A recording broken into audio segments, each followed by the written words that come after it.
Okay, all you fogies and dinosaurs, here's what this is about. How do we make our content better by using the settings for video that are in our phone?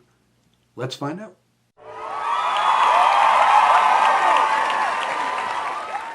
Okay, so I'm here with my Samsung S22. This is not a tutorial on the S22. It's a general video about video settings that are on your phone.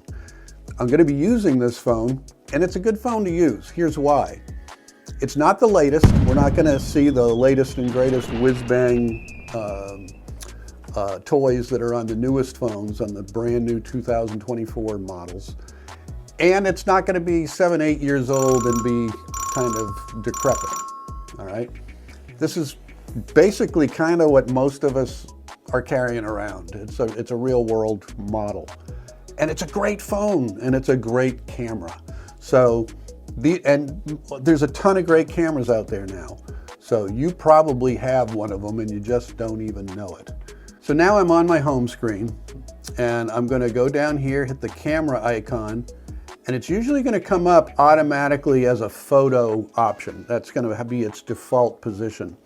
In this case, we're going to switch it to video manually. I'm going to show you how you can make it automatically go there if that's what you want, but we'll get to that in a little bit. So now we're in video mode. The first thing that we can do is with this slider down here, we can change the zoom of the camera. So there you go, okay? Zooming in, zooming out. Up top, when we hit HD, we're going to see 4 different resolutions we can shoot in. 8K, you're never going to shoot in 8K.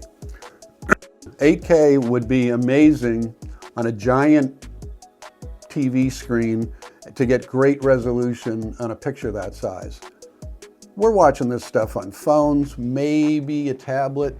Once in a blue moon, you turn the TV on to YouTube. It's a small format. So, I just don't, I cannot see, I can't see any purpose in using 8K. I've never used it. I don't think I ever will. There's only one frame rate available for 8K, which is 30 frames per second. When you go to UHD, which again is our way of saying 4K, which I recommend shooting in 4K. That would be my recommendation to you. But as you turn it on, you can see that we now have 30 and 60 frames per second. 30 would be for regular speed, 60 would be for slow motion. So that's what that's for. When we go back and go FHD, FHD means 1080p. They're synonyms. So that is, again, available with 30 frames per second or 60. And then when we go to HD, that's 720p. Usable barely, okay? Don't ever recommend that you use it unless there's some particular reason you have to. One reason could be that it's lower resolution, it'll take up less space and you're running out of space on your card. You could go down to 720p and shoot for a longer period of time. That's about the only way I can think that it would be useful. So that's the resolution. The next one, that 9:16, that's talking about the aspect ratio, which is a fancy way of saying how tall is it compared to how wide is it, okay? The height to width ratio, okay? So 9:16 is real important because that's what YouTube Shorts are shot at, that's what TikTok shot at, Instagram Reels are shot that way. Vertical format, 9:16 for social media, great. Now, I'm going to turn it horizontal for just a second. Here we go. And now you can see that it says 16:9, which is right. And at 16:9, that's the correct aspect ratio for YouTube. So, now, you're not necessarily shooting for social media. So, don't worry about it. You can shoot at any aspect ratio that pleases your sensibilities. The 9:16, it's useful for a lot of stuff. But if it's not you, maybe you want to shoot a square. Shoot a square, that's fine. So Aspect ratio though, if you are going to be using social media, highly recommend the 9:16 or 16:9, which is basically where I live. The next little button of the running man is about stabilization. If I'm walking down the street and I'm holding my phone, I've got wobble going on, I've got wobble in my walk, I've got just the shake of my hands because I'm ancient. If I'm doing a pan shot, maybe it's not quite as smooth as I'd like it to be. Stabilization addresses all of that. It smooths out your shot, makes it nice and pretty, takes away some of the jitters that you have in your hands or some of the shake from your walking. Very useful. I use it a lot. It's of no consequence when you're sitting at a desk and looking at the camera. It's doing nothing.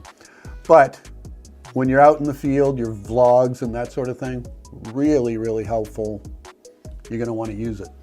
The next one is about the flash. Now, there might be some esoteric, weirdo, fun, creative ways to use a flash in video, but it's not a lighting source for video, so we're going to pass it by. But the next one, the gear wheel, well, there's a bunch of stuff in there. Okay, we're going to go through this fast, folks, so hang in there. Auto frames per second is going to change the frame rate of the video based on the lighting conditions in the scene. Don't want that. I want to be able to control my frame rate at all times, so I leave that off. Video stabilization, that's the running man. That'll turn it on and off. I leave it on. Advanced video options, I leave all of these off for different reasons, but high efficiency videos use the HEVC format to save space and maintain your quality. It's actually a great system, but not every video editor will process HEVC videos, so I don't recommend you use it. High bitrate videos also improve your audio and video, but at a cost. Big bulky file that's difficult to work with in post-processing, so I leave it off. HDR, great. It's a great technology. It's a lot more than what we're going to do right now. It's going to increase your dynamic range, which means you're going to see darker darks in the details, and you're going to see the details in the brighter whites. And that's what it's for. But it's a process that you have to do, and we're not going to do it, so we're going to leave it off. Zoom in mic only applies to the mic that is actually in the camera, okay? We're using a separate microphone, so we're not going to use that at all. So the advanced video options, no thanks, we're out. Tracking autofocus, that's going to work when you're not doing the stabilization, and it'll just make sure that you stay in focus when you're moving around, okay? Typically I would leave it on. Grid lines, love them. You'll see what they are when we get back out to the screen. I'll hold my discussion about those till we get out there, but leave them on. Location tags will leave metadata in the background of your video saying where you took the video. And so it's just a method of keeping that information. Shooting methods are fun. These are ways of communicating with the phone without touching it. So in other words, I can have voice commands that will make it do video stuff, like record video. If I just say that, boom, it'll start recording a video. Or smile, or cheese, or whatever. Those things will actually trigger the camera. Floating shutter button. You'll see an extra white shutter button that's on the screen when we go back out. You can move that anywhere you want to on the screen, so it's in the best location for you, the way you hold the camera and where your fingers land. Show palm. If I go like this, video will start. If I go like this, video will stop. Great to have if you don't have a remote with you, and I leave all of those on. Settings to keep. Camera mode, that just means that when you're going to see a pattern here. When you turn the camera off, if you were in video mode, when you turn the camera back on, it's going to come up in video mode.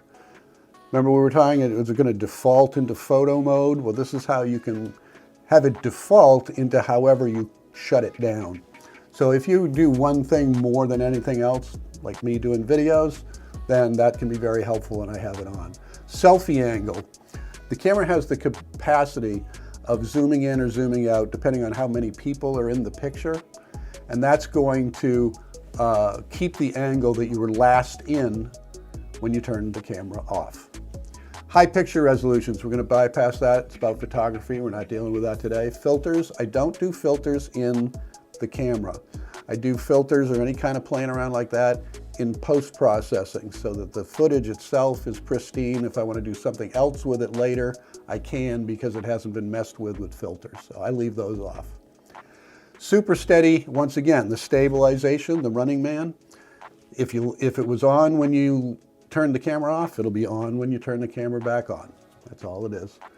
Portrait zoom, it's going to leave the zoom setting in the position that it was in when you turn the camera off. That I leave off because that's much more of a crapshoot. I might need it in that spot and I might need it somewhere else, so I don't do that one.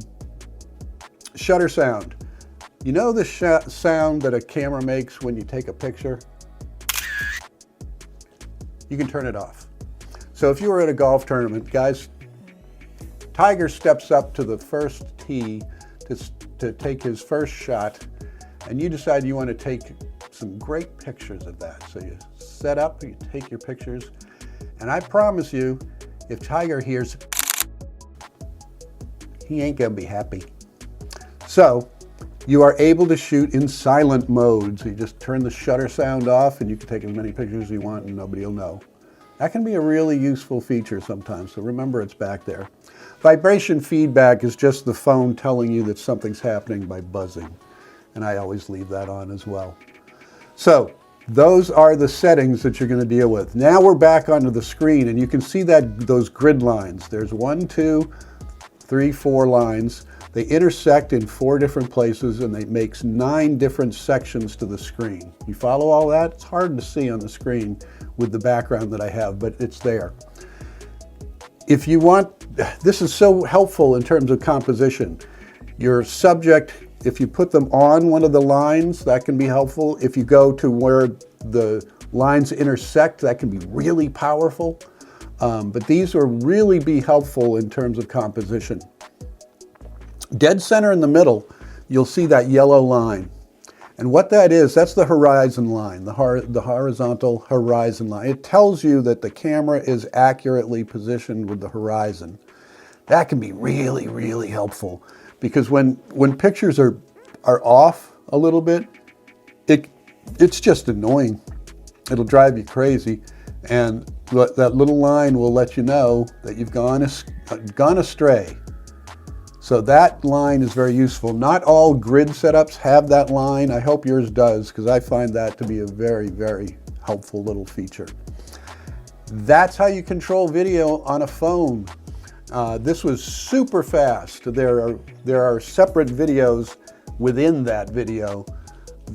You could tear this apart for a long, long time. So if you have specific questions, something that got either left out or didn't get fleshed out as much as you needed it to be, let me know. I can't help you unless I hear from you. So use the comments down below. Hit the subscribe button and like the video if you got some value out of it. Those are the things the algorithm loves, and the algorithm is just reflecting what you guys like. So if you like it, let it know. And it'll let some other people know, and maybe we can grow this thing. So thanks for tuning in. I hope it was helpful. Pull out your phone, get going on your next video.